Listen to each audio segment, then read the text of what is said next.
8th round of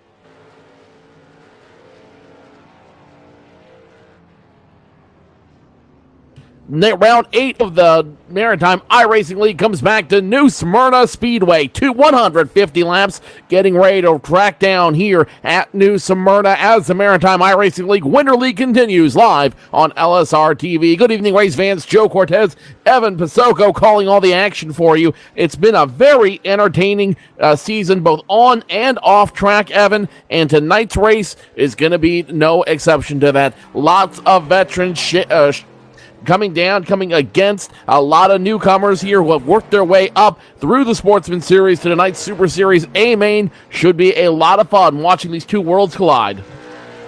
And definitely, again, you mentioned tonight at the New Smyrna Raceway, our second forte to this track in this winter series when we were there earlier on in the season. But the third race or so, it was the 97 machine of Ronald McKay taking home the victory. Keith Mack coming home second, and Mike Alexander taking a third place finish. McKay and Mack, Jake Goodwin top 3 in points. So obviously the track favoring those guys that are up there in the point standings. You touched on the Sportsman Series when the Sportsman Series was here. Brad Eddy took the win. That was on a Monday night, followed by Sean Pierce, Andrew Starks, Jeff Gilmore, and John Gahan. Those are the top 5 that finished in that Monday night race here at the track, and they obviously got the invite to come over tonight. Lots of drivers coming in tonight with a lot of things on the line. Ronnie McKay still on the top of the points leaderboard. Keith Mack immediately behind him second. Jake Goodwin third. Kevin Savory fourth. Tim Terry in fifth. Carter Wilson, Stephen Matthews, Ricky Arbo, Mike Alexander, Mike Rhino rounds out your top 10. Interestingly enough, it looks like Ricky Arbo will start again at the top of the field here tonight at New Smyrna. This would be, I believe, his fourth pole in this season, if my memory serves me correctly. But Ricky Arbo still looking for that first elusive win in the iRacing Super Series. That it just hasn't come together for him because of incidents, because of who knows what. But Ricky Arbo, I think he's going to be hungry tonight, looking for a win. Yeah, definitely. Coming into tonight, sitting 8th in the championship standings with no wins, has the best average finish of anybody in the top 10 with an average finish, or average start rather, of 4th. Jake Goodwin sitting 3rd in the points, also has that average starting position of the 4th place. So Ricky Arbo, strong starting position, but doesn't have the best average finish, actually the lowest out of anybody in the top 10. So it's really about trying to get the consistency to work out throughout the race. And you mentioned getting taken out, some luck that had really none of his own doing, just getting caught up in some stuff, just the nature of the short track racing, and evidently not getting him what he wanted. He got a solid top 3 finish last week. You mentioned the points there. It's pretty, I guess we should mention that the points have really been shaken up a little bit because Ronald McKay, his point lead has been extended to about 36 points. Actually, I think more than that, 46 points, over Keith Mack in second based on what happened last week. So he's got a lot more of a cushion coming into tonight's race as he did last week. Last time we came to New Smyrna, it was Ronnie McKay walked away with the big win from position number 12. Keith Mack was second, Mike Alexander third, Mike Rhino fourth. Ricky Arbo started in the 3rd position, finished 5th out there. Travis Roma, Kevin Savory, Jake Goodwin, Patrick Healy rounding out the top 10 finishers at New Smyrna. So if history is any indication of what we're going to see tonight, if the 150 lap feature earlier this year was any indication of what's going to happen tonight, Ronnie McKay could be in a very, very good position to continue to extend his points lead. And you got to take a look. 23 cars started that race the first time we came out to the speedway earlier on in the season. 13 of them finished on the lead lap. That's pretty good, so no real major incidents, but the incident points are up there, so it's just another short track that we're going to see these guys eating and banging on each other all night long there through the corners. Taking a look as drivers go through qualifying, you touched on it, looks like Ricky Arbo has the provisional pole right now, unless anybody's coming out late in qualifying. He should be starting on row number 1. Ronald McKay, points leader, currently sitting 10th. So again, we could see another shuffle in the points depending on what we see here in tonight's race, but definitely you got to take a look at the racetrack itself. 150 laps at a track that's just under a half mile long. It's a good distance race, but not really a long time to fiddle fart around. You got to get up there to the top and stay up front if you want to protect that position, and then be there at the end of the race to challenge for that W. Fiddle fart, is that a technical term? I have no idea. We'll call it that for the sake of entertainment Politically tonight. Correct, we'll say. Politically correct. We can work with that. Politically correct here at New Smyrna Speedway. Always a staff of LSRTV. Something we didn't mention before was the fact that they do use weather variables here in the Maritime iRacing League Super Series races. 88 degrees on track with high humidity could wreak a little bit of havoc for the setups. Could wreak a little bit of havoc for engine performance out here. The good news is these guys each get to work and tweak their own setups so that they can figure out how they need to adjust and react to the different weather variables, which is just another thing they have to worry about. If it's not fighting track position, if it's not avoiding incidents, it's weather. That might hold them back at the end.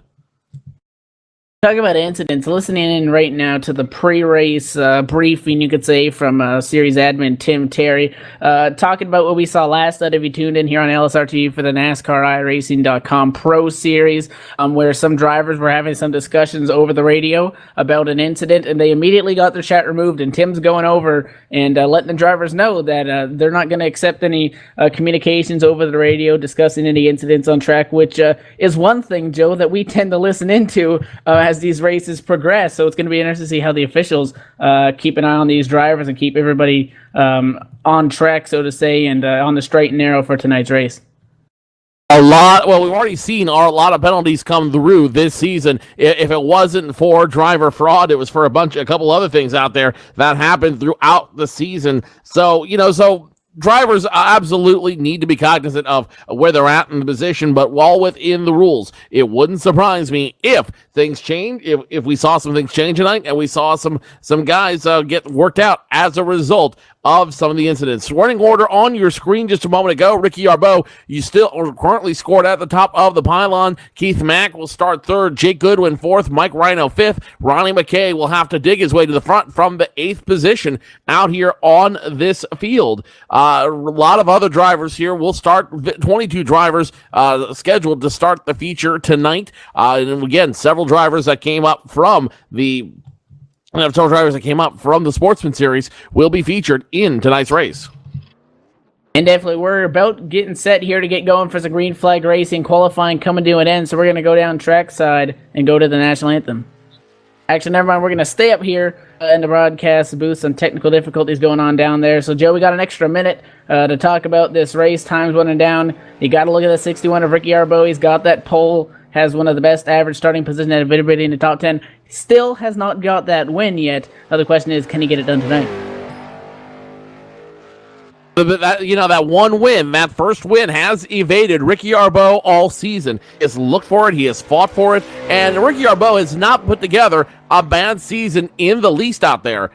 Ricky Yarbeau, so far this season, currently scored still within the top 10. He's an average start of within the 4th place, so he's always starting within the top two rows of the race, and so he's always up there. He's always a threat. The problem is he's always had something against him, be it an incident, be it a bad break, be it a bad pit stop that's affected him. Ricky Yarbeau is hungry and he's got the talent. He just needs to find a way to get the breakthrough and get up front and make the move. Lineup is starting here on pit road. Tim Terry finishing up the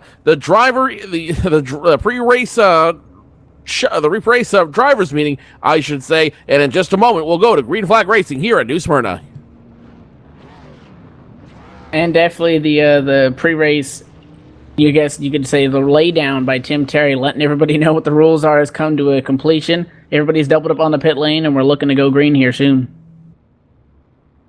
Should be going green in just a moment. Ricky Yarbeau waiting for Stephen Matthews on the front end to come out, and we can get through to the top, so we can go ahead and start bringing you down the starting lineup, and they can start their 2 parade laps around the half mile New Smyrna Speedway. Technically 48 hundredths of a mile, but half mile plus or minus. Ricky Yarbeau starts at the very top of the field.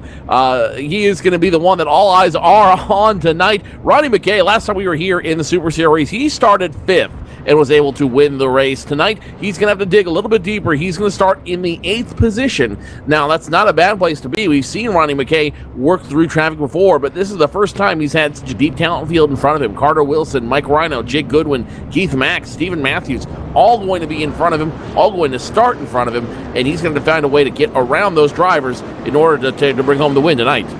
Pace car is off. Ricky Arbeau, Stephen Matthews on the front row. Keith Mack, Jake Goodwin, third and fourth. Mike Rhino, Carter Wilson, fifth row is row number 3. Travis Roma, Ronnie McKay, row number 4. Nathan Doherty and Martin Landry round out row number 5.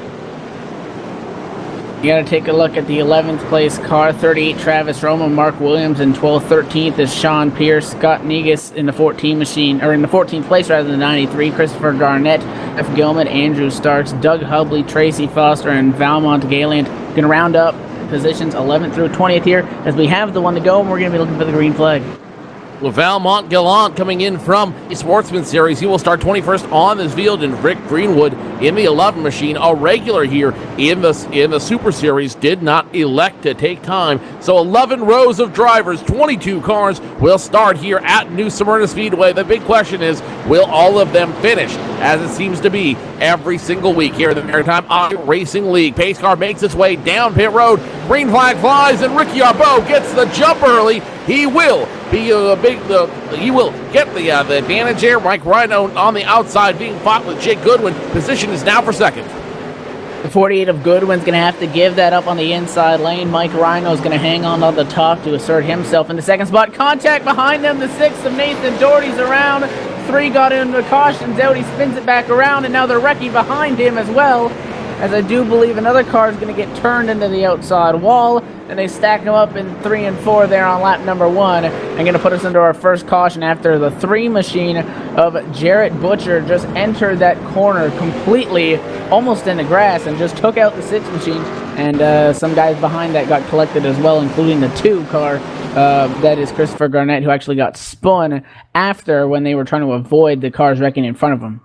Heavy bottlenecking as soon as that incident happened in front of everybody. The victim in that one, again, the 3 and the 6 machine, Jared Butcher in the 3 machine, the 6 belonging to Nathan Doherty. Both those cars got spun around, and then the 2 machine, the 7 machine, and 24 all picked up a little bit of damage from that as well. The 2 belonging to Christopher Garnett, the 24 belonging to Mark Williams, and the 7 belonging to Andrew Starks. Yellow flag out for the first time tonight on the field, and to have it come out on lap number 1 might indicate what we're in for tonight.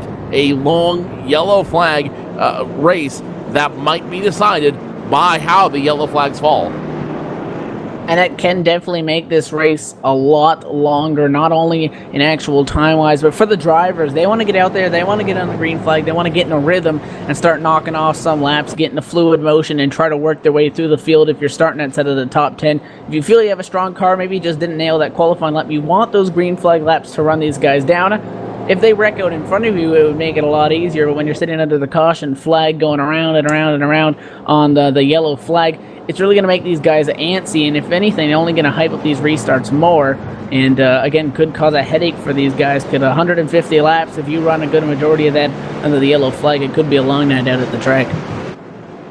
And yellow flag restarts at a short track are always very, very delicate to handle because of all the precariousness that could take place. All it takes is one set of spun tires on the field, and next thing you know, several cars are involved in an incident. Double file restart happening now. Their race car will go down pit road, and we'll be back to racing on lap number 6. Ricky Arbeau, Mike Rhino on the front row, Jake Goodwin, Carter Wilson behind him, Keith Mack, Stephen Williams behind them. Ricky Arbeau gets the jump again. He will continue to lead. Now leading scoring lap 6 of 150. Not even anywhere close to having the race done yet. Arbeau gets the big jump. Rhino, Goodwin, Carter Wilson all fall in line, but here's the 22 of Keith Mack now starting to dig a little bit. He's still going to fight for position number 4. He's going to get it done on the inside lane. A solid move by the 22 of Keith Mack. The 27 still keeping a little bit of a nose out there. Good job. We saw the 48 of Jake Goodwin unable to hang on that inside lane over Mike Rhino. Now they're going to go side by side behind them with the 27 Carter Wilson on the high side. The 98 Stephen Matthews on the inside. Matthews going to go around also on that inside lane, and we're going to go side by side again behind them because Martin Landry has company in the 38 machine of Travis Roma on the inside lane, looking to bring the 97 of Ronald McKay on the inside. Ronnie McKay also trying to make a move around the 00. Will not happen if the 38 doesn't get around them. The 75 of Tim Terry now being scored in the top 15. He's talking about making the big save of the year, and I'm sure we will have to go back and take a look at that later on in the race tonight. Meanwhile, back through the field, single file, with the exception of the 00 and 38 machine, still battling for position number 6. The 38 still low, the 00 still high. The 38 just might not have the horsepower to get around him. The 97 of Ronnie McKay looking around him, trying to figure out what he's going to do when one of these drivers want to make a move behind him, single file all the way through. It was interesting because, again, for the second time in a row, the 48 of Goodwin could not hold off Rhino on the restart on the inside lane. So I was surprised when I saw the guys like the 98 of Matthews make that inside lane work. Travis Roma's trying to get it done here on the 00 of Landry. Actually, he will get it done as the 00 has to check up. Now the 97 of Ronnie McKay is going to come on the inside lane as well. So I thought the high lane would be dominant, but it looks like maybe the 48 of Goodwin just can't hold it down there because the 97 machine of McKay is going to use that inside lane to get around the 00. And now the 21 machine of Sean Pierce on the inside. He's going to get into him. Sean Pierce is going to go around in turns 1 and 2. And we're going to go under our second caution flag of the night after contact in 1 and 2. Pierce just getting in there too hot, trying to make it work on the inside lane and under the yellow flag. Under the yellow flag for the second time tonight, the 21 machine getting this 00, making contact to bring that out. You watched that one happen here live. And then behind them, it was another car getting spun around. I believe that would be Doug Hubley's machine getting caught in the 33 machine after the incident. After the yellow flag came out, he got caught up in an incident of his own. Either tried to slow it down or wasn't sure what was happening as the yellow came out, but he self-spun it into the wall as well, or not, didn't self-spin it, but brought it down into the infield, and that may contribute to the yellow flag tonight. 61 still on the lead. Mike Rhino, Keith Mack, Carter Wilson, Ronnie McKay now being scored in position number 5 as we have pit stops. Tim Terry in the 75, the 55 of Tracy Forster down on pit road, the 38 of Travis Roma, James Busher in the 3, the 00 Martin Landry, the 98 of Steve Matthews, and the 48 of Jake Goodwin, all coming in for early service on their cars. Yeah, definitely. You touched on a little bit there, Tim, coming over the radio talking about the save. He was going through, I do believe it was 3 and 4 on the top side, and that thing just broke loose and just kind of started to slide out from underneath him, and he was at a good 45-degree angle and was able to hang on to it. You got to look at those guys in the top 5. Jake Goodwin in the 48 machine, I do believe, came down the pit lane. Yes, he came down for service. How about Ronald McKay starting in the 10th spot, already up the 5th? Definitely trying to show these guys why he is your points leader. He's already climbed his way from the 8th place position to the 5th place position tonight, and we saw him do the same thing earlier this year when we were at New Smyrna for the earlier race of the season. So we know that Ronnie McKay has a good setup tonight that he can challenge, but how much of his race and how much of his forward momentum will be governed by the yellow flags we've seen so far. We've had 2 on 15 laps, so every 7 so far. We're averaging every 7 laps. Doesn't say much about it today, but could affect him later on throughout the race. And definitely, I mean, we saw some guys come down the pit lane this time. Next time we see a caution here, depending on whether they come out and how it falls. Let's see those other guys come down pit lane, and that's how we might see 2 groups, maybe even 3 groups form of how they're going to come down the pit lane and what kind of strategies everybody is going to be on. One good thing about these tracks is, however, the caution flags don't really last that long, so we should be going back to the green flag here very shortly as we come by the start-finish line, and the lights are off on that Ford First Racing Mustang pace car. So 1 to go, and we're going to be back under green. 1 to go before we're back under green. Ricky Arbeau, still your leader, 17 laps. We'll go be scoring 18 when we'll go back to green flag racing. Mike Rhino still on the outside of row number 1. Keith Mack, Carter Wilson, row number 2. Ronnie McKay now in 5th. Nathan Doherty works his way up to 6th after being caught in that first incident. Mark Williams, Andrew Starks, Scott Nagus, one of your sportsman drivers here tonight in 9th, and Jeff Gilmore in 10th. Pace car off. The 61 takes off like there's no tomorrow, and here we go again. The 61 gets the jump. He's going to continue to lead. Mike Rhino 2nd. Battle for 3rd between Keith Mack, Carter Wilson, and Ronnie McKay. Wilson can't hold off, and 22 of Mack's going to go now to 3rd. The 97 of Ronald McKay took a look to the inside on the 27 of Wilson, backed off of it for now, so they're going to single file up at the front of the field. The side-by-side battle on the racetrack closer to the front involving the 7 machine. Andrew Starks is sitting in 9th because the 05 of Todd Cousins is on his inside trying to get it done. Can't make that thing stick, so the 05 is going to lose some momentum. He's going to find himself. 7's going to throw it in. Nearly gone to the 93 of Scott Negus there in 3 and 4. That was a close call. Behind them, the 48 of Jake Goodwin, second in points, trying to get around that 57 machine. That belongs to Jeff Gilmore. Caution out once again on the field, and I'm not exactly sure what brought the caution flag out this time around. It could be a debris caution, but it's very hard to say. I'm not sure. Did you catch anything, Evan? Taking a look, I just found it. The 3 machine of Jarrett Butcher coming through 3 and 4 was trying to make something work on the inside of the number 55 of Tracy Foster. Actually, a lap or 2 down, I do believe, the 3, and he tried to make that move. And the 00 was outside of the 55, so the 55 didn't move up, I think, on corner exit like the 3 machine was anticipating. 3 got into the 55 1-2 times. He was able to hang on, however, the 3 caught the grass, spun that thing around, nearly got clipped. So no more damage on that race car besides some front-end damage. But again, under a quick caution, and now we see the guys at the front of the field that didn't pit on that last caution. They are now down the pit lane. Now getting service on their cars, the 61 of Ricky Arbeau. He's going to be joined on pit road by the 22 of Keith Mack, the 6 of Nathan Doherty to his stall, the 98 machine, Stephen Matthews. He's coming into his stall, the 00 Martin Landry on pit road. Ronnie McKay in the 97, the 3 machine, the 75 of Tim Terry drives back through, the 24 of Mark Williams, all to the attention of their crews on this field, and it looks like the 61 of Ricky Arbeau will get the jump out of pit road first, and he will give me the first one off. Keith Mack in second, Ronnie McKay follows third, Stephen Matthews fourth. It looks like Mark Williams will be the 5th one off pit road. Mike Rhino currently being scored your leader. That is technically our first lead change of the night. And definitely, you touched on it, that when we were talking about the position of our points at Ronald McKay, that these cautions could determine their positions. I said we could see 2 groups, and that's what we're seeing. And that's where you're going to see the 34 of Rhino. We got some fast guys now that are going to be there mid-pack, maybe trying to work around some of those slower cars. So it could make for an interesting restart and an interesting green flag run until we get our next caution here on how those guys negotiate traffic, because it is not easy making passes at this track. Not easy making passes at this track. You have to have inside momentum. You have to have that inside edge to try to make the pass and hope the guy outside you makes a mistake, making it that much easier to get around. Not a whole lot of racing groove here at New Smyrna, and that's what makes it so exciting to watch a racing here, especially in these maritime late models in the iRacing series. As we mentioned before, the Maritime iRacing League is a sanctioned league in the Maritimes. Basically, it's the best professional or semi-professional drivers from throughout the Maritimes of Canada coming together to keep their skills sharp over the winter holidays, which, it just speaks to the strength of the iRacing sim. That drivers can come in here and basically practice their form throughout the winter in a very realistic type scenario.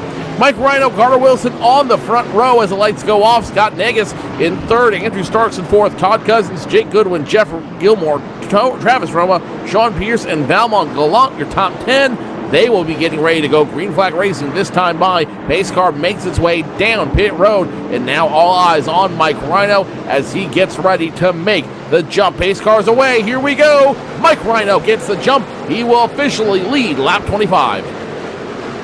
27 of Carter Wilson right on his back bumper. They're side by side for third with the 7 machine of Andrew Starks on the top, trying to hold off the 93 of Scott Negus on that inside lane. 93 can't keep a nose there going into 3. 7's going to get that spot. He goes way up the hill, though. This could open up the door for the 93, and it does. 7 car almost in the wall.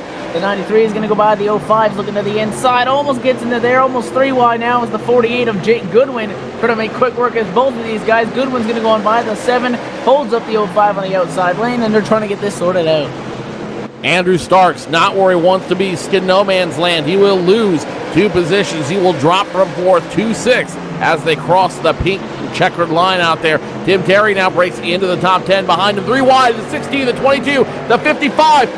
Problems brewing as the 22 and 61 of Arbeau make contact, going out of turns 1 and 2 and onto the max stretch. Not enough room to go 3 wide here at New Smyrna. They're all forced to make room somewhere, and now they've made it, though I believe that's going to be with a little damage on several of those late models out there. 1655 trying to create a blockade for the 22 of Keith Mack and the 61 of Ricky Arbeau.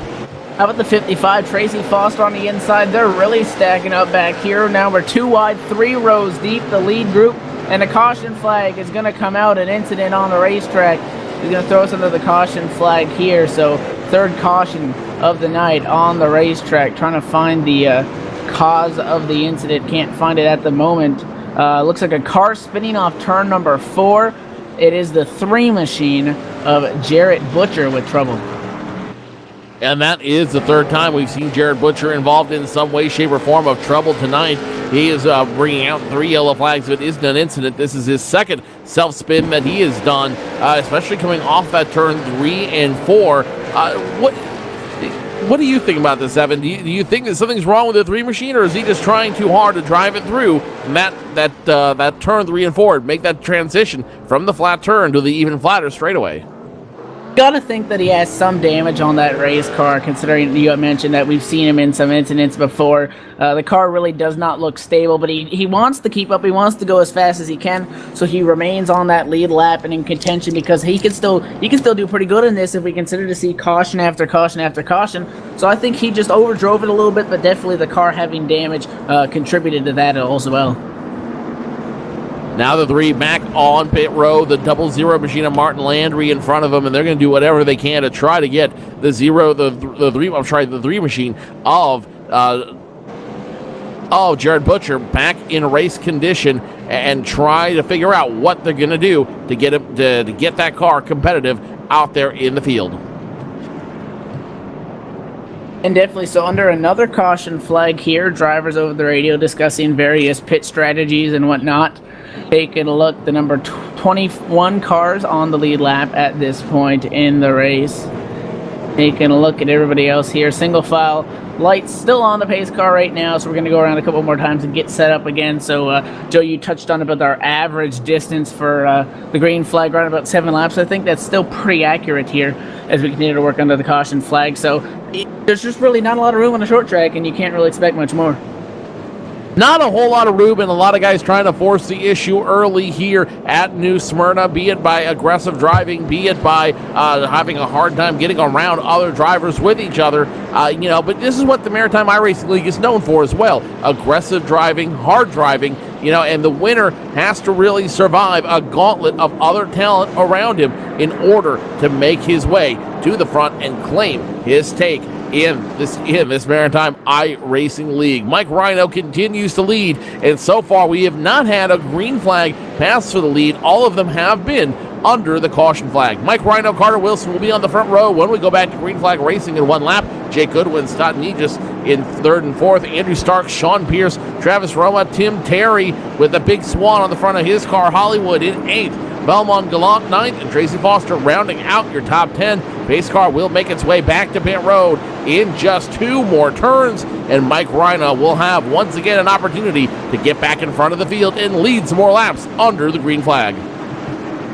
Fields doubled up the Ford First Racing Mustang pace car into the pit lane. The 34 is on the loud pedal. Mike Rhino is off right there, going to clear the 27 of Wilson. Wilson maybe looking for a crossover, is going to hold off going into one side-by-side for 6. The 21 of Sean Pierce on the outside of the 7 of Andrew Starks. He's going to pick up that spot, so the 7 machine going to fall back into 6th, and they're side-by-side behind them. Also, the 16 of Valmont Galliant is side-by-side with the 55 of Tracy Foster. Top 5 now running single file. The biggest surprise right now could be the first green flag lead change. Carter Wilson beside Mike Rhino side by side. They go off the backstretch into turns 3 and 4. Carter Wilson has a run. Mike Rhino forced to back off. We have our first green flag lead change of the night. Carter Wilson will lead lap 37, now on lap 38. And here comes the 48 of Jake Goodwin. Second in points, has found his way through the traffic, and now he's threatening to take the second spot away from Mike Rhino. Rhino can't get in line. He's going to be forced to drop in the line behind the 27 and the 48, score him in 3rd. Meanwhile, behind him, Scott Negus, Sean Pierce, they're going to do battle real quick in turn number 1 and 2, but it looks like it's going to be a quick battle as the 21 dispatches the 93 for 5th. Yeah, it's interesting to see the 48 of Good. Remember, I touched on he was not good on the inside lane at the beginning of the race. He's going to try to get it there. Almost door slams the 47 of Wilson. Almost gets into the left rear now down the front stretch going into turn 1. There on the inside lane. The 34 of Rhino is just sitting back there in the wings taking a look, and the 48 of Goodwin going to get cleared by the 27, going to throw it back in there again, obviously maybe with a slightly more dominant car right now than Wilson. Goodwin's going to lead it this time by the stripe, but he still needs to continue to work on Carter Wilson through 1 and 2. Meanwhile, back behind them, Tim Terry now side by side with Ricky Arbeau. That's for position number 7, I believe. Arbeau gets the help from the 22 of Keith Mack. Tim Terry with that big, beautiful swan on the front of his car cannot make it work. Tim Terry drops not 1 but 2 positions. He will drop all the way back to position number 9. And here comes Ronnie McKay in the 97 machine, also getting around the 75 of Tim Terry. The Swan Racing driver falls back to position number 10 on this field. And the drivers that have been so dominant so far this season, Ronnie McKay, Keith Mack, Ricky Arbeau, they all seem to have a big run going right now. Travis Roma going to come along for the ride. If we stay green, we might have a serious challenge for the lead. And definitely big wreck now down on the back straightaway. The 00 of Martin Landry into the inside wall. Up and over goes several cars. Now the caution flag will fly. That's a little delayed as the 16 of Valmont Gallant went up and over the 05, the 57. The 33 machine, they just piled them in there off of turn number 2. And a big wreck, and they're going to put us under our 4th caution. Valmont Gallant in the 16 machine. All the problems really started around him after making contact with the 98 machine coming through turns 1 and 2. The 16 tried to save it. No dice. He made contact with the 98 Stephen Matthews, and that started a chain reaction behind him, collecting the 33 of Doug Ubley, the 05 of Todd Cousins, the 3 of Jared Butcher finds a way to get through it as well, but the 00 machine of Martin Landry, victim of that incident as well. A couple drivers' nights might be over as a result of this incident. Meanwhile, everybody coming down to the attention of their crews. It looks like it's going to be adjustments and damage control at this point for many drivers. Staying out is the 21 of Sean Pierce, the number 22 of Keith Mack, and behind him, the 97 of Ronnie McKay, all electing to not come down pit road. All those guys staying out, but a whole bunch of cars down on the pit lane. It's going to be interesting to see who leads that race off. The 61 of Arbeau is going to go first. The 48 machine of Goodwin going to exit the pit lane second out of those guys that did come down pit road. So again, just another shuffle in the standings here as we approach the 1/3 mark in this race right now. And the second time we have gone to the new Smyrna Speedway in this 2013 winter campaign with the Maritime iRacing League. Continue to work things out here, and that was a big incident off of turn number 2, and you mentioned that could end some guys' nights because that caused a lot of damage, especially for that 16 going up and over. He is on the pit lane, and that team is obviously banging at that sheet metal, trying to get what they can out of it, but it's looking questionable to see if they can make it back to the track. That's going to be the $64,000 question. Can they make it back to the track? And if they can they at least make it worth their while out here on the field? 22 cars technically remain on the field. Christopher Garnett retiring as a result of some incidents out there on the field. Jared Butcher might be next. Valmont Gallant may also join that club. The 16 remains on pit road, but it's still to be determined whether or not he's going to be able to come back out on the track as a result of that incident. Lights still on the car, the first racing Ford Mustang pace car out there should be off next time around, which just give us 1 to go here on lap 48. We should get around back to racing around lap 49 or lap 50 plus or minus, which would still give us 2/3 of the show left to go. The lights coming off on the Ford First Racing Mustang pace car at the front of the field, which means we have 1 to go. We're going to go green this time as the field works their way off of turn number 2. Two turns to go. We're going to let them go. The front row will consist of the 21 machine of Sean Pierce and the 22 of Keith Mack as they go into 3. Into the 3 and 4, the 00 Martin Landry done for the night. All eyes on Sean Pierce, Keith Mack, the front row. Pace car makes its way down, and here we go racing once again on lap 50. 49 in the books. Sean Pierce still your leader. Keith Mack, though, on the outside. He doesn't want to go away, and here comes your earlier race winner, Ronnie McKay. One of his 2 wins coming here at New Smyrna earlier in the season. He's now in the hunt for that first place position behind the 61. Caution out on the field. Big wreck. Tim Terry's in it. The 7's in it. The 3 is in it. They all piled on in there. Going into turn number 1 down the front straightaway. Looks like trouble happening coming off of the turn number 4. Going to take a look at the replay. Looks like one car catching the wall. The 55 machine 34 getting into him, the 7 into it, the 6 is into it, the 75, everybody just piling on in. The 7 of Andrew Stark's up and over, and the second big one strikes at the New Smyrna Raceway, and we're into the caution flag again. Cautions, cautions. We've heard that before, and it looks like it's going to come together again here at New Smyrna. Caution once again on lap number 50. Being scored on the field, and a lot of drivers in trouble now as they've got to figure out how they can salvage these cars and salvage their runs tonight. Well, we have a moment. Let's go ahead and let these guys sort out. We'll take our first commercial break of the evening. You're watching the Maritime iRacing League's New Smyrna 150 live from New Smyrna on LSRTV.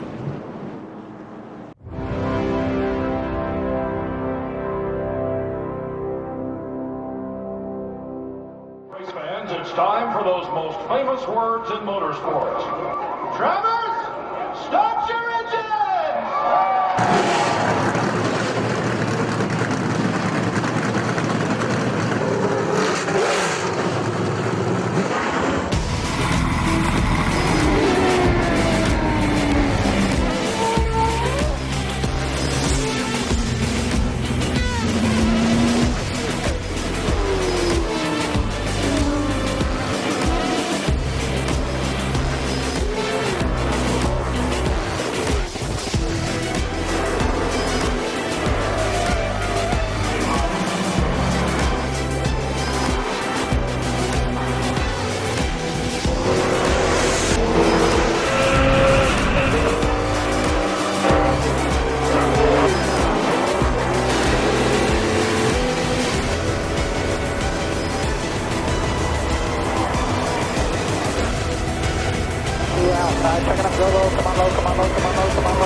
Michael Conti comes up at a corner number 4 in the checkered flag. He wins his first NASCAR iRacing.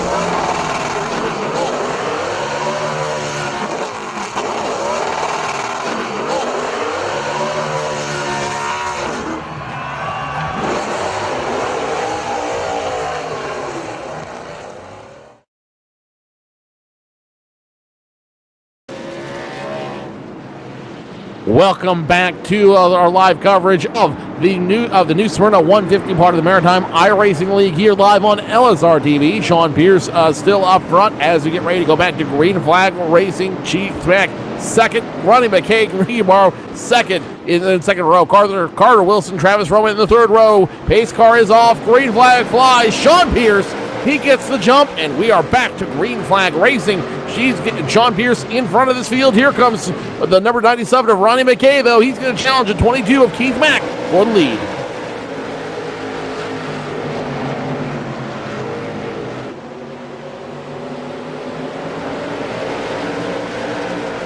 Sean Pierce continuing to lead out here on lap 57. Now the battle is not only for second, but for third as well. Third and fourth as well, I should say. The 2 and 97 still side by side. The 22 of Keith Mack has the run on the outside, but can he hold on to it is the question. Ronnie McKay continues to dig in the 97 machine.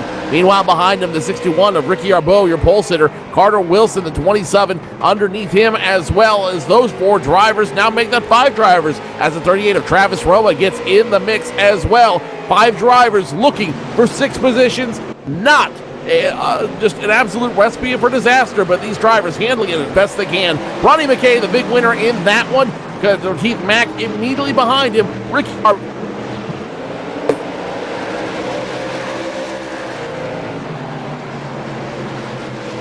The 27 of Carter Wilson is on the inside, trying to work around the 61 of Arbeau. Arbeau is going to get him by the stripe this time by. This is the battle for the 4th spot, as Wilson continuing to try to work him over on that inside lane. The 27 has only lost spot since the restart, and he's going to lose another one because the 61 has cleared him. The 27 tries to get a nose in there, and he's going to get back side by side, and he's actually going to make it stick quite well coming off of turn number 4. So Carter Wilson with a strong move, not giving up and not going to roll over easily for that spot, continuing to try to battle on the inside of the 61 of Ricky Arbeau, again battling for the 4th place there.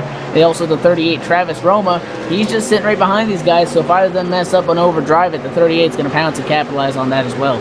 Carson Ayoub in the 54 machine, he will retire for the evening. Mike Rhino down pit road, trying to do it every can to salvage his evening. He needs to be salvaged if he wants to stay in the top 5 in points, which is hoping to do. Meanwhile, back up front, we could have a battle for the lead. 21-97 now side by side. Sean Pierce technically the leader on paper on lap 62. That could change here on lap 63 as 97 of Ronnie McKay looking to make it 2 for 2 at New Smyrna. Has the advantage, can't complete the pass on 3 and 4. He's digging hard. He's got the car. Sean Pierce in second. Ronnie McKay now up to first, looking to make it 2 for 2 at New Smyrna. The 21 and 22 now doing battle for position number 2. We know that he's strong. The 21 of Pierce is going to go on the outside wall, which is going to allow the 22 of Keith Mack to pull away here in 3 and 4, and he will get that done. So the 22 now the sole possession of that spot. The caution flag is going to fly. Trouble on the racetrack. Taking a look back through the field, and a couple cars are torn up. Looks like the 57 of Jeff Gilmore is around off of turn number 4, and looks like several cars were in that. Starting with the 05, I do believe getting loose. The 57 of Gilmore getting into his back end. They both spun around. The 6 caught a piece of that as well. And another wreck that takes out several cars, going to put us under another caution flag. Lots of caution flags here at New Smyrna. These drivers trying to figure out how to make these cars go as fast as they can around the track. But as has been said before, in order to finish first you must finish. The 05, the 57, and the 6 all learning that lesson then the hard way tonight. The 6 machine, heavy front end damage on the 6 of Nathan Doherty. He may not be able to get away from that front end damage, looking fierce. And definitely another tough break. Normally, I mean, you can see these guys, they can get away with some, sheet metal damage, but it's always hard for us to tell what is going on underneath that race car. We can see somebody get real torn up and they'll be fine. They just got a whole bunch of cosmetic damage. Or we can see someone just pancake the wall with the right side of their car and it knocks the toe out. We have no way of telling. So it's really going to come down to how long we see these guys stay on the pit lane for what kind of damage repairs they want to get done. As those that came down the pit lane are going to head off, led by the 97 of Ronald McKay. Pace car remains on the field. This is our 7th caution period of the night here at New Smyrna, currently scoring 30-plus laps under the caution flag. So we're now on lap 68. Roughly half of the laps we have turned here at New Smyrna have been under the caution flag. And definitely, these are fairly quick caution laps, and obviously having to do in part with the fact that the track is less than a half of a mile in length. You meant 48 hundredths if we want to be politically correct.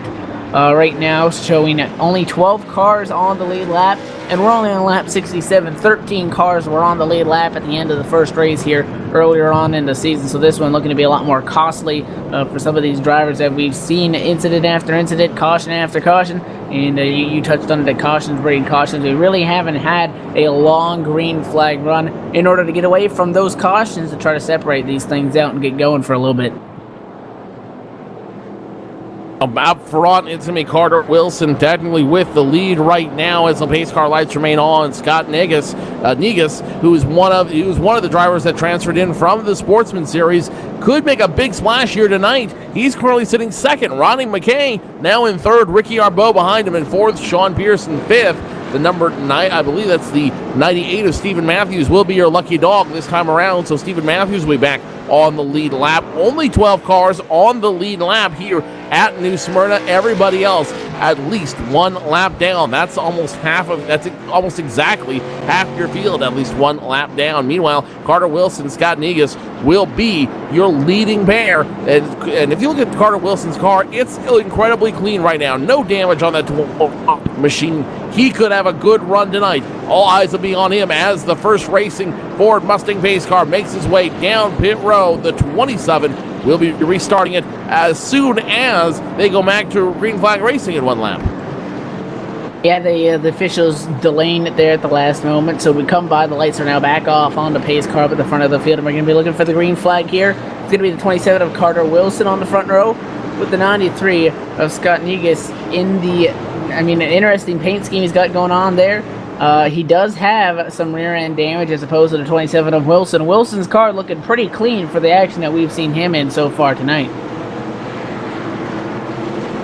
So a lot of these guys will be going back to green flag racing. Pace car off. The number 27 doesn't wait for the pace car to go. He's just going to make the jump right now 27 of Carter Wilson, your leader. He's got a huge jump. Now here comes Ronnie McKay on the inside. Gets around the 93 of Scott Negus. The number 22 of Keith Mack going to come around for the ride as well. You see the strength of the talent that is a regular here in the Super Series now come alive as they dispatch the number 93 with relative ease. 93 loses 2 positions, and he's about to lose several more as more veterans. Sean Pierce, the number 48, Jake Goodwin, the 61 of Ricky Arbo, and the Travis Roma all get around the 93 machine.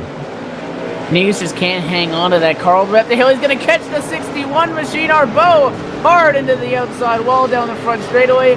No caution. Is out looking like the 93 in trouble, and he caught him. And a tough break for Ricky Arbo. We talked about it coming into tonight looking for his first win, and it looks like he's going to get that bad luck again because that car torn up. He's still running pretty good on the racetrack, but that was some heavy contact with the outside wall as we're side by side for the lead as the 97 of McKay going to go on the inside of Wilson in 3. Wilson now under fire from Ronnie McKay. Ronnie McKay still looking to make it 2 for 2. The 22 debates making to go 3 wide. The 22 now on the back bumper of the 97 of McKay. The 97, 27, 22 all in the hunt for first place. Carter Wilson, technically your leader, but that might end as the 97 machine starts to come alive and start to make the pass 3/4 way through. Ronnie McKay will be your leader of lap number 76. Now scoring lap 77. Carter Wilson can't hold on. He drops to second, and here comes the 22 of Keith Mack. 6 cars now in the hunt for the top spot. And 27 all the way up the racetrack. That's Carter Wilson. Just can't hang on to that. The 21 of Sean Pierce going to go to his inside, try to pick up another spot on him as well, along with the 48 of Jake Goodwin. He's going to come on by as well. 61 Ricky Arbo. Still hanging tough, but is definitely off speed with everybody else. Right now, again, still 12 cars left on the lead lap. Last car on the lead lap is that 93 of Negus, who we saw get into Arbo not too long ago. Tim Terry's car in the 75 is absolutely torn up. He is sitting 14th right now, 2 laps down. The Swan looks like it should be prepared in an oven at about 375 for 6 hours and be eaten for a Thanksgiving dinner somewhere in America. Tim Terry not having the run he wanted tonight. Meanwhile, Todd Cousins in the 05 machine. He's now starting to come alive a little bit in that 05 late model. He's worked his way into the top 10 in 9th, getting around the 98 of Stephen Matthews. Stephen Matthews, on the other hand, after getting that lucky dog, has dropped all the way through the field. He is currently being scored in the 11th position. In front of him, Jeff Gilmore in the 57. Ricky Arbo, another tragic case out there in the 61 machine. He was started on the pole. He went strong all night, but a little bit of bad luck. And next thing you know, now he's relegated to a place where he's having a very hard time competing with your leaders. Ronnie McKay leads lap 82. And, you know, we talked about him earlier in the race, how he started earlier in this season at the early race at New Smyrna in about the 5th position. He did find his way through traffic. He's done it again here, and now he's looking to dispatch some lap traffic in front of him. And definitely exactly what they're looking for up front.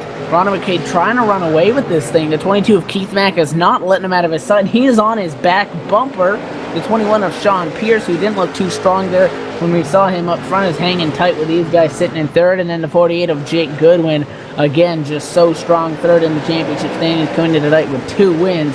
He's sitting in 4th as well in contention of taking home a checkered flag right now. The laps really start to take off quick here as we work under the green flag conditions. Right now, race leader, the 97 of Ronnie McKay, is on lap 85 of 105, so we passed that halfway mark about 10 laps ago, and I can guarantee you that he wants to see this thing go green to the end, because it looks like he may have a slight edge over the 22 of Keith Mack. However, Keith Mack did a real good job there in 3 and 4 to make up some time.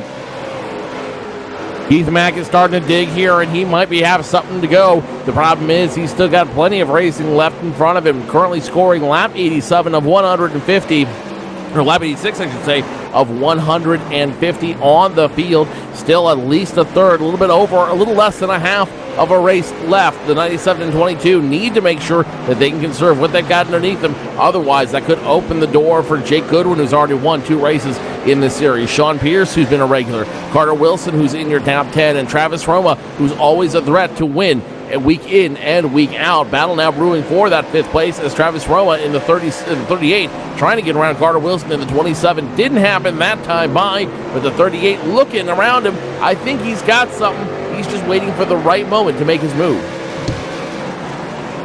And that could definitely be, or he's trying to save his stuff and not use it up here.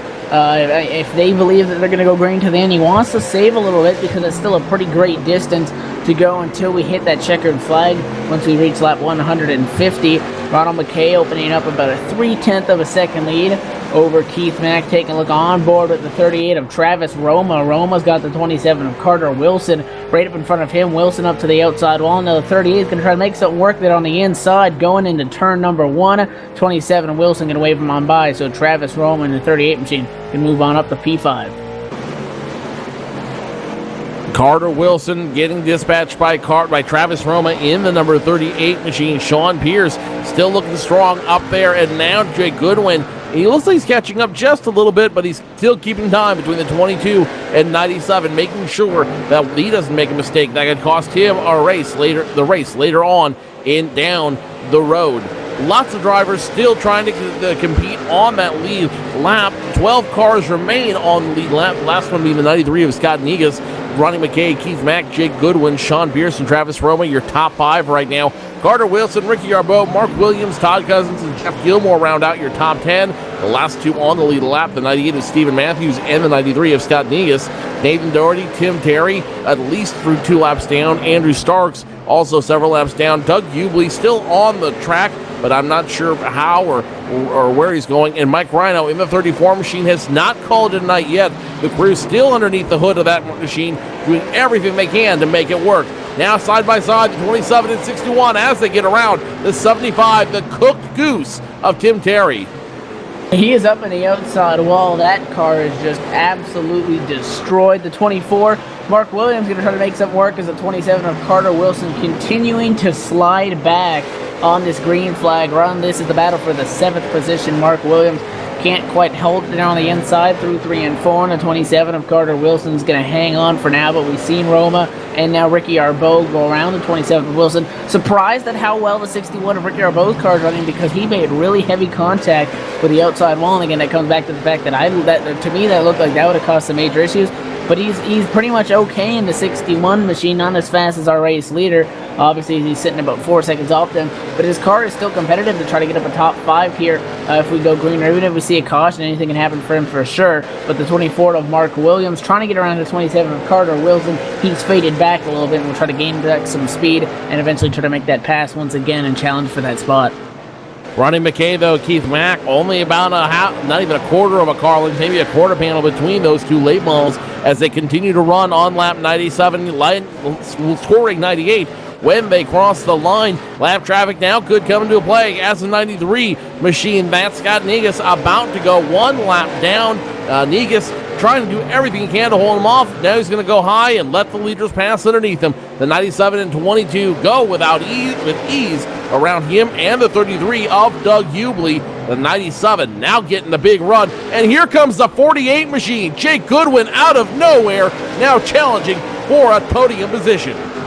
That's why he's in 3rd in the championship standings, and that's why he has already been to victory lane 2 times this season and is tied for the most wins, because he just shows up. We know that he's not afraid to use his bumper. We've seen him involved in some incidents in some past races, but he is doing some good, strong, clean racing, and his car looks like it's one of the cleanest out there on the racetrack at the moment, trying to work over the 22 of Keith Mack. Mack sitting there in the 2nd spot, maybe about 3-4 car lengths off the back bumper of Ronald McCain, the 97 up in the 1st spot, so the 48 of Goodwin trying to find a way around both of these guys right now, sitting in 3rd after not too long ago getting around the 21 of Sean Pierce to pick up that 3rd spot.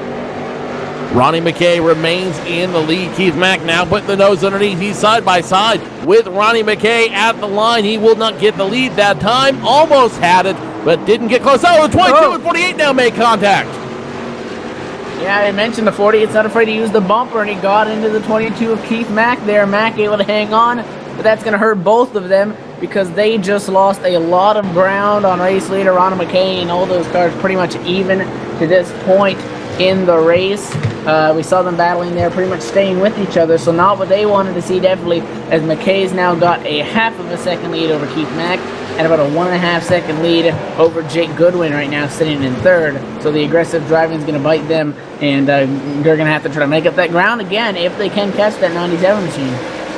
Sean Pierce remains in the 4th place position. Ricky Arbeau now leading a contingency of his own, including the 38 of Travis Roma and the 27 of Carter Wilson. Those 3 drivers trying to get together and see if they can start charging towards the front. Mark Williams in the same boat as well in the 24th. He's currently running 8th. He got around the 93 of Negus without any problems whatsoever. Mike Rhino now back on the track. Despite being 41 laps down, the 34 machine is back out there and trying to at least salvage some points in the run tonight. All those drivers looking at the 97 of Ronnie McKay. Does anybody have anything they can answer to that 97 machine? The 22 of Keith Mack would like to think so. We've seen him get close to making that pass, but without any help behind him, is it possible to make the pass around that very strong 97 machine? Well, catching the guys one thing, and making the pass is an entirely different story, and Keith Mack has caught Ronald McKay from that half a second, now down to 2/10, so definitely the stronger car, but the question is, can he make that work on the inside lane or the top? He takes a look to the top there, can't get it done. If he's going to get any move, he's going to try to get an opening there on the inside, so it's going to come down to, can Keith Mack, and does his car act good enough on the inside, as we see Tim Terry continuing to wall ride in the 14th place in his number 75 machine. Ronnie McKay, Keith Mack now getting closer and closer with every lap that passes. Jake Goodwin, he doesn't want to make the same mistake he did just a few laps ago. He needs to catch back up and stay with your leaders if he wants a shot at passing him. Sean Pierce in his own time zone in 4th. Ricky Arbeau now putting some distance between him and Carter Wilson. Travis Roma, Mark Williams, all these drivers now a huge amount of distance between them. So the only realistic battle we're looking at is between the 97 of Ronnie McKay and the 22 of Keith Mack for the lead. And definitely everybody else pretty spread out. I mean, the next 2 guys that are close to each other positions, 10 and 11th, Steven Matthews and Jeff Gilmore. Last 2 cars on the lead lap really just limping around the track and about to lose their lap here. Not too long of a time. You mentioned that these 2 at the front of the field really pulling away. You got to take a look at Jake Goodwin, a second back. He was 1.5 seconds back, so Ronald McKay possibly could be holding up Keith Mack a little bit here, protecting that lead spot, which could give Jake some sort of an advantage to try to gain on them.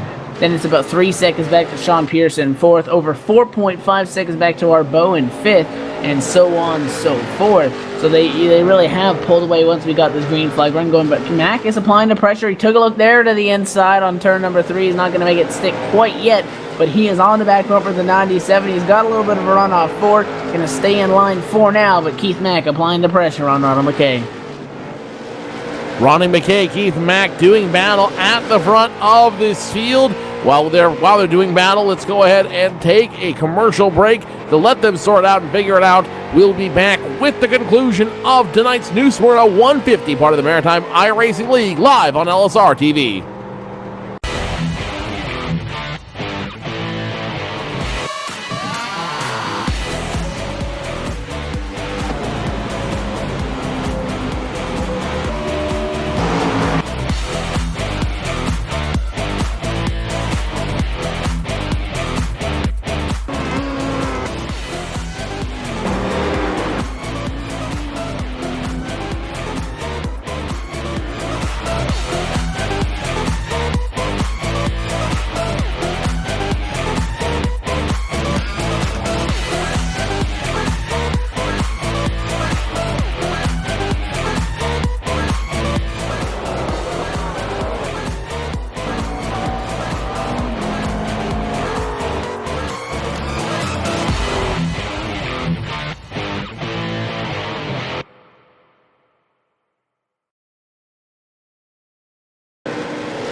Never mind. Welcome back, race fans, to New Smyrna Speedway. It's a New Smyrna 150, part of the Maritime iRacing League here on LSRTV. We were riding with Ricky Arbeau in the 5th position. He's starting to make his way back through this field, despite the damage, despite the bad luck he's had all season, holding on strong to a 5th place position right now. The problem is he's still a little bit back through the field 4.4 seconds last time around away from your leader, Ronnie McKay and Keith Mack. Still only a car length between them. Behind them, Jake Goodwin is starting to drive the wheels off his late model. He's starting to dig hard to try to get up front and try to make a move around the 22 and 97. And Goodwin's closing in, but I do believe it's because McKay is protecting that lead spot, won't let Mack by. And I think Mack and Goodwin, their race cars are pretty much even. Ronald McKay, he's missing something, but it's not enough for him to lose that lead as long as he's protecting the lane that he wants. And whoa, they split lap cars. The 22 of Mack is going to give Ronald McKay a shot there in 3 and 4. And it's heating up front because now the 48 of Goodwin, he's there on the back bumper of the 22. And now we're back to a 3-car battle. 22 is going to give the 97 another shot.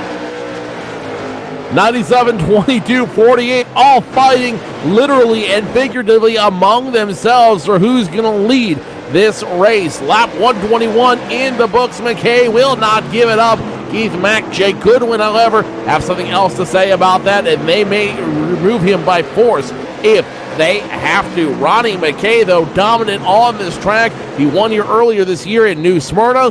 Now he's trying to make it a 2-for-2 for win number 3 on the Maritime iRacing League season. Get Keith Mack and Jake Goodwin immediately behind him now. Only about 4 car lengths separate those 3 drivers, which means a lot more driving to be had here and a lot more racing to be had as time starts to run out. As we cross the line, lap 124, 27 laps left to go.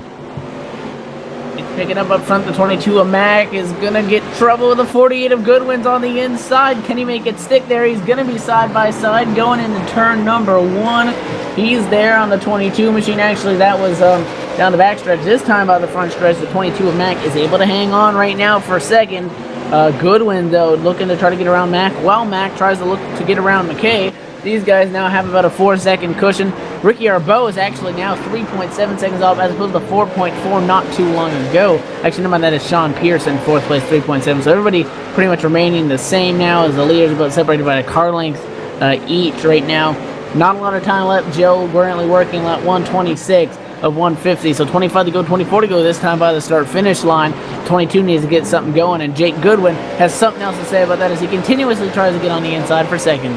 48 just not strong enough by himself. He might need a little bit of help to get around the 22. The 75 of Tim Terry, the Cook Goose, continues to try to run around here, doing everything he can to save his run tonight. Currently scored 15th, 5 laps down. Keith Mack, Jake Goodwin still running behind the 97 without any problems whatsoever, and this race has effectively become a 3-car race. Ricky Arbeau, however, gets around Sean Pierce in the 61 machine. The 21 drops back to position number 5. Ricky Arbeau may not win, but he will have a great finish tonight if he keeps doing what he's doing. The 61 now in position number 4.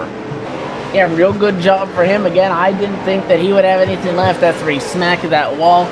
Great job by him, if his car's damaged or not, for keeping that thing pointed the right direction, not getting over his head there, get upset and take somebody out and run his race. And now he's at the 4th, and that's a pretty darn good position for him to be in right now. 4.1 seconds off the leaders.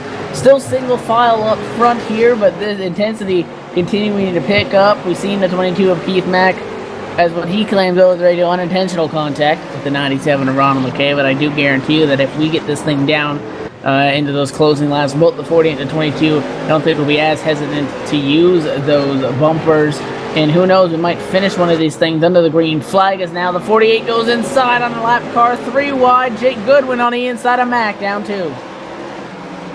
So back up front, it's a battle for position number 2. The 48 has the run. The 22 doesn't want to give it away just yet. Side by side, Keith Mack retains position number 2, but can he hold on? The outside lane is not known for its speed here at New Smyrna. 48 and 22 almost making contact. 22 almost getting into the wall. Lap traffic now in front of him. That's the 98 machine of Stephen Matthews, about to go 1 lap down. 40, 22 now making contact. 22 heavy damage into the wall. He will drop that position, and he will open the door for a lot of other drivers to start picking up time, and the 61 of Ricky Arbeau to come back in the picture for podium position.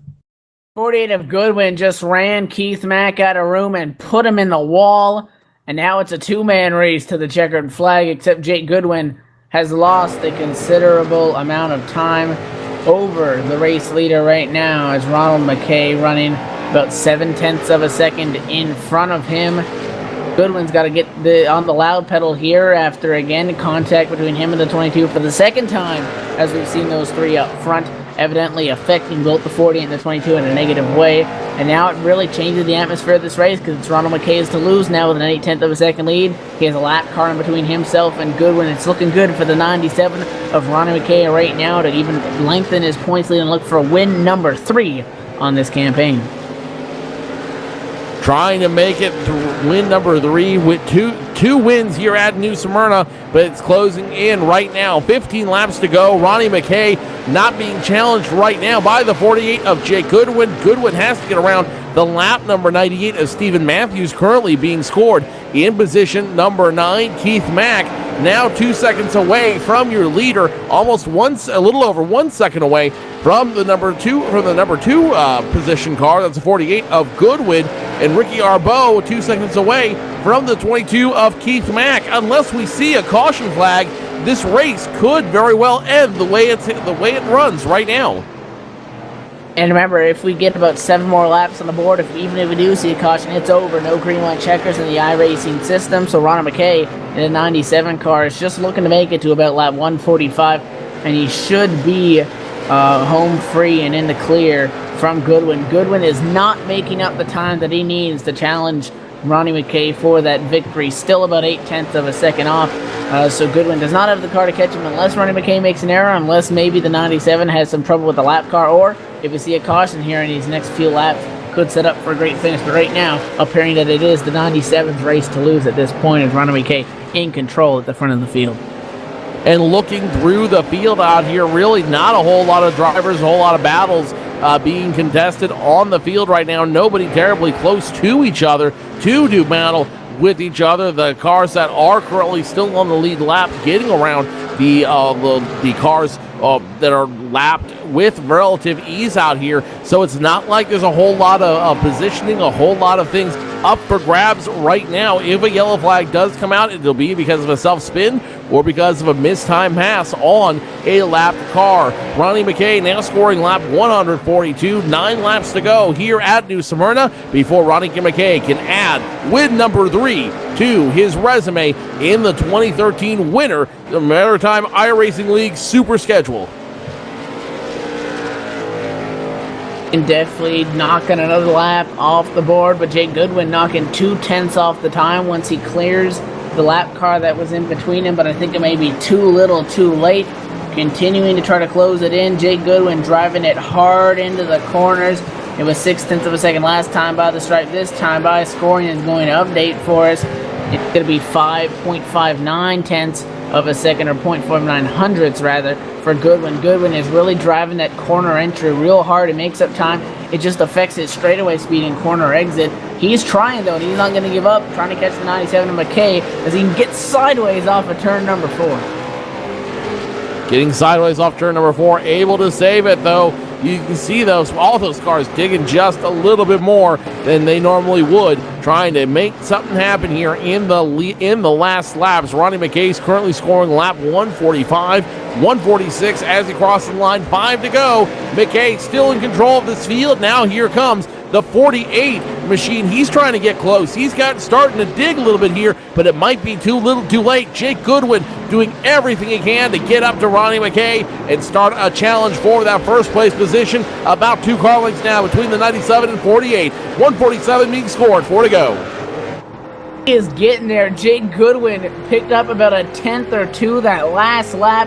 3/10 actually in the one lap. He is there. We're going to come by the stripe this time by for 3 laps to go. Jake Goodwin, after finding himself, and we called him done, about 5 laps ago, finds himself 2 car lengths off the back bumper of the 97. Going through 1 and 2, 3 laps to go. He's there, and this is going to be a race for the win. Race for the win right here on lap 148. 2 or 3 laps to go. The 97 only a car length between those 2 cars. Popsicle sticks in the air this time. 97 and 48 still fighting side by side. 48 trying the high line. Nothing there. He's going to try to cross over to the low line. Nothing there either. Now he's right directly behind the 97 machine. 48 trying the high line once again. He's got a move. He's got the heat on the tires. Nothing happening. Pace car in. Cars go by the line right now. White flag It is his last chance. The 48 has a half a lap left. If he's going to make the move, he can't. He's starting to fall off. Ronnie McKay gets some separation between them. The 48 can't make it. The 97 Ronnie McKay runs away with it. He will add win number 3 to his season. 2 for 2 at New Smyrna. Jake Goodwin second, Keith Mack third, Carter Wilson fourth, and Ricky Arbeau rounding out your top 5. And only 6 cars going to finish on the lead lap. Travis Roma in the 38 machine as the 22 of Keith Mack just slams into the 48 of Goodwin after the race, expressing his displeasure. Once the checkered flag flies, Ronnie McKay is going to get the win. What killed Jake Goodwin, I do believe, was going into turn number 3 as they were going to see that white flag. He tried to make a move to the outside. When you move up to the outside, you lose that forward bite. You kind of push up the hill, and he was sideways off 4, sideways off 2, and could just never really get back to Ronnie McKay. And McKay is going to burn it down here on the front straightaway and celebrate again coming into tonight as your championship leader, going to pick up win number 3 and go back-to-back and complete the series sweep at the new Smyrna Speedway for this evening. Now, before we take a break to go to Victory Lane, let's go back real quick to the battle between the 61 and 27. The 61 of Ricky Arbeau and the 27 of Carter Wilson were both battling for position here as they add the last lap. Ricky Arbeau tried to hold on to that 4th place spot. The number 27 of Carter Wilson just too strong on the inside. 1 lap to go, and the 27 completes the pass. 61 tried to hold on as best he could, even debating contact with the 27, all to no avail. The 27 of Carter Wilson picking up that 4th place finish, and Ricky Arbeau has to settle for a top 5 this season. Ronnie McKay, your winner of the New Smyrna 150, part of the Maritime iRacing League, here on live on LSRTV. When we return, we will come back and talk to your top 3 and preview what we've got left here in this winter series for the Maritime iRacing League. Ronnie McKay, your winner. We'll talk to him when we come back.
With 150 laps complete here at New Smyrna, 75 miles for the Maritime iRacing League. Ronnie McKay walks away your winner. Jake Goodwin second, Keith Mack third, Carter Wilson fourth, Ricky Arbeau rounding out your top 5. Travis Roma, the last one to finish on the lead lap in 6th. Stephen Matthews 7th. Sean Pierce, Mark Williams, Jeff Gilmore, your top 10. Todd Cousins, Nathan Doherty, Hollywood, Tim Terry, Scott Negus, and Doug Ubley, your top 15. Mike Rhino, Christopher Garnett, Andrew Starks, Carson Aoub, Tracy Forrester, your top 20. Jarrett Butcher, Martin Landry, and Valmont Gallant round out your field. Let's go ahead and take it down to Victory Lane, where our own Evan Basoko has caught up with your winner, Mr. New Smyrna himself, Ronnie McKay.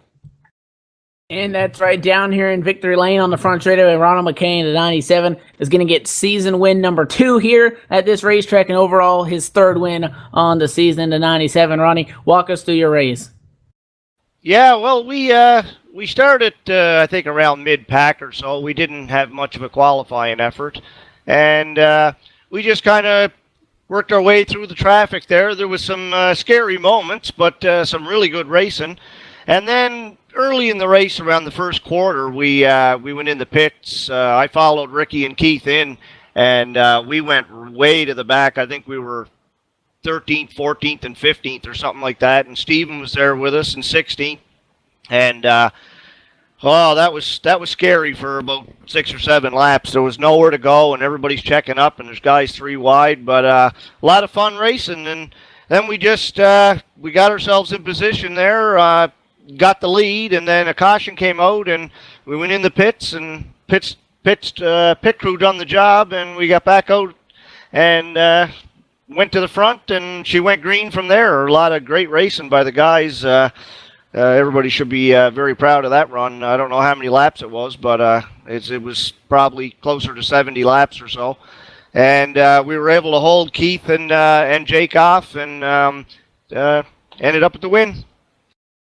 Talk real quick about those closing laps. You know that the 48 and the 22 made a couple instances of contact, and they were able to get their way back up to you fairly quickly. I know you came over the radio and said you might be holding them up a little bit. You ended up getting to victory lane. How did you keep those guys that may have been a little bit quicker than you behind you when they were both there?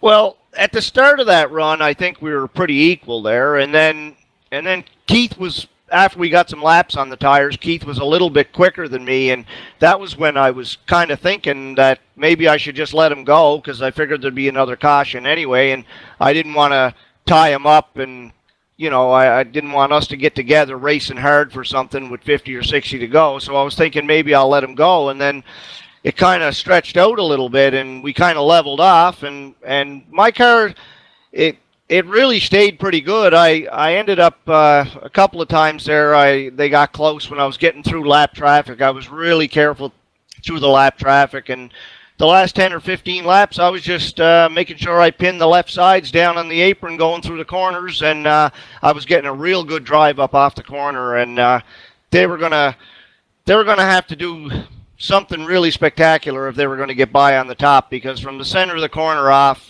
the car was still pretty good. That's going to lock up, again, the second win at this racetrack this season. Third overall. You gained a lot in the points championship lead last week. You're even going to add on to that tonight. Oh, what does that mean moving forward? Getting your third win and also extending that championship points lead.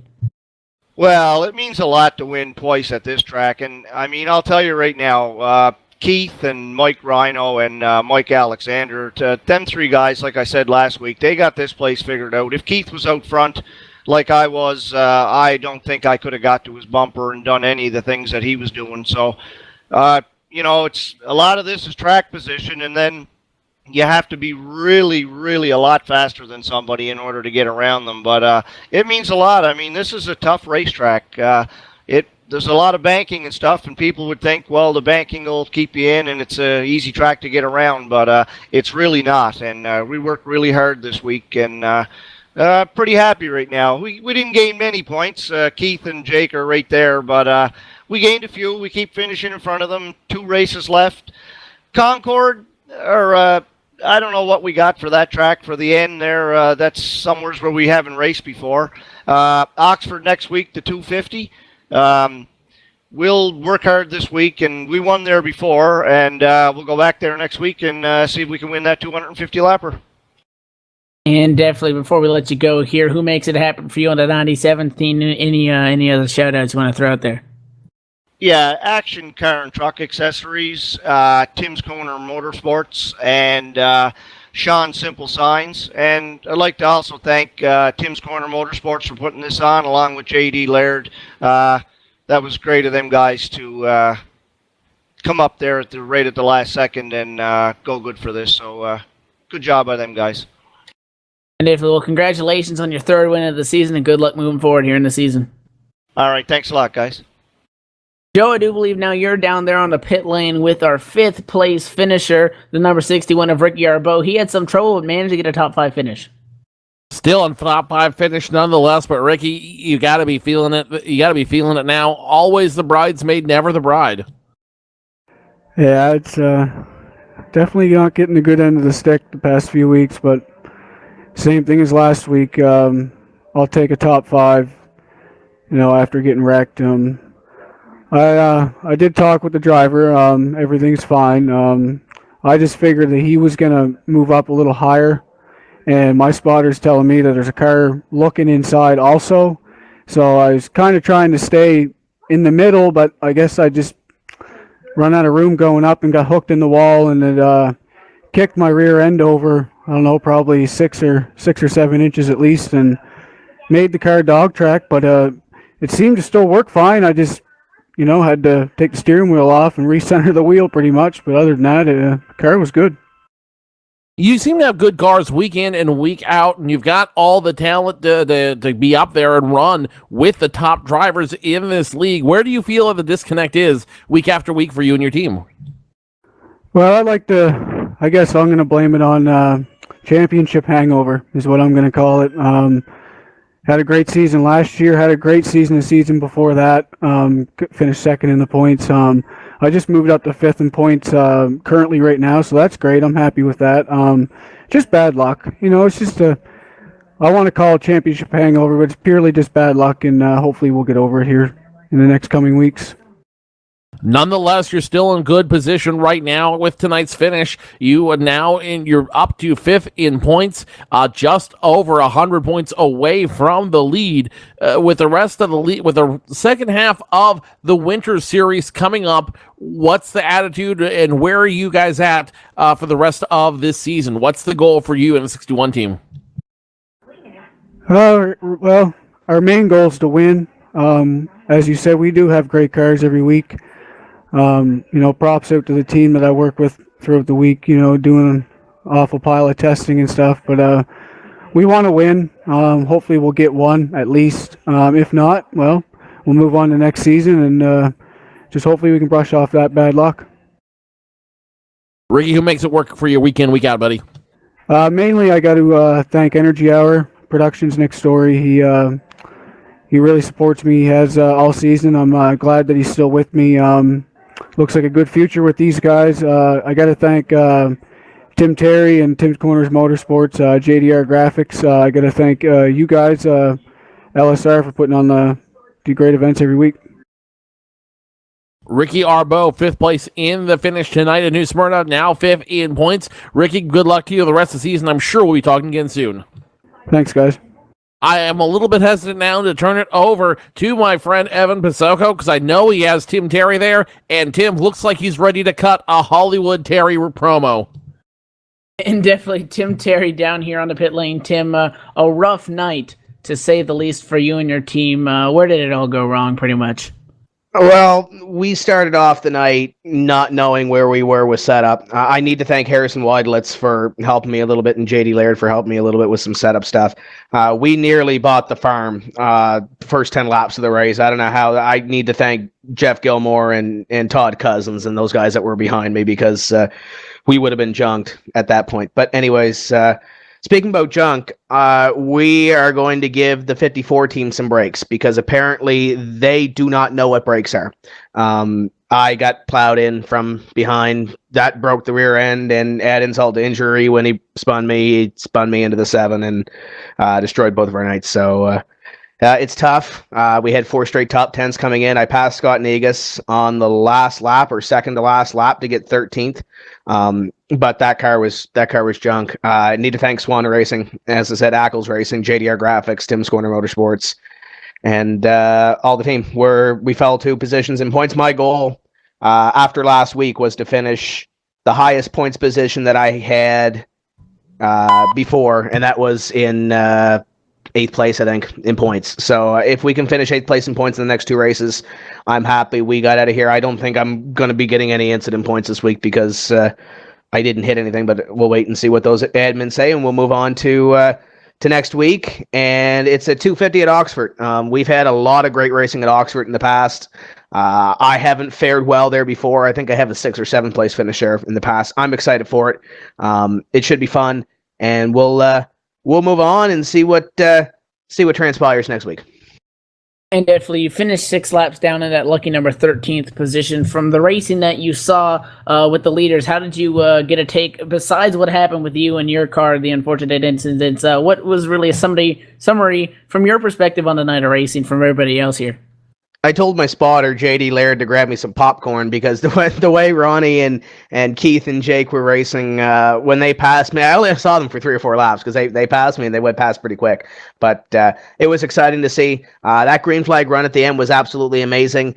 Hats off to those guys. Those guys did an absolutely awesome job. when it came to getting some green flag racing in at the end of the race. And that's what this Maritime iRacing League's all about. Put on absolutely fantastic races. And even our sportsman guys are starting to come up through the ranks, and some of those guys are starting to learn a little bit as well. Todd Cousins, Scott Negus, a couple of other guys that they've really cut their teeth in that sportsman class that are going to be forced to be reckoned with in this Super Series coming up in the spring. Also want to thank Johnny Goodwin. Got to work with him this week, and I'm pretty sure Johnny's going to be on board this week for the next 2 races. So that's it's great to hear as well. If you're looking to hop on board with the Maritime iRacing League, we got a full season coming up in the spring, starting in January. So if you're looking to hop on board, we need some sponsors.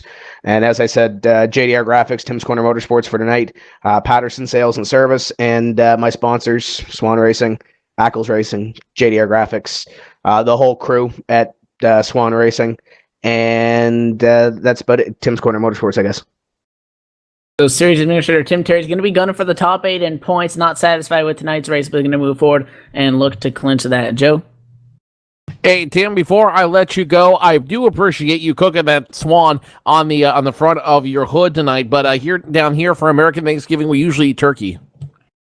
Yes. The swan is done tonight, Joe. It's done medium rare. If you want a little more cooked, you can talk to Laura. She's providing the beer after the race, I think, though.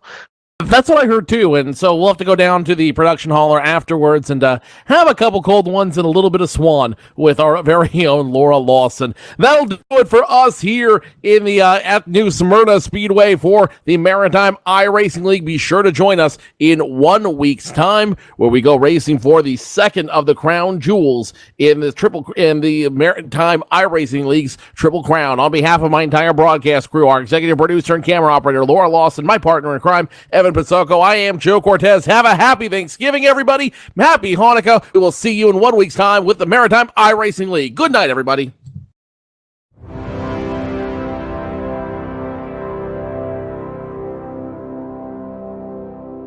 Race fans, it's time for those most famous words in motorsports. Travers, start your engines!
Michael Conti comes up at a corner number 4 in the checkered flag. He wins his first NASCAR iRacing.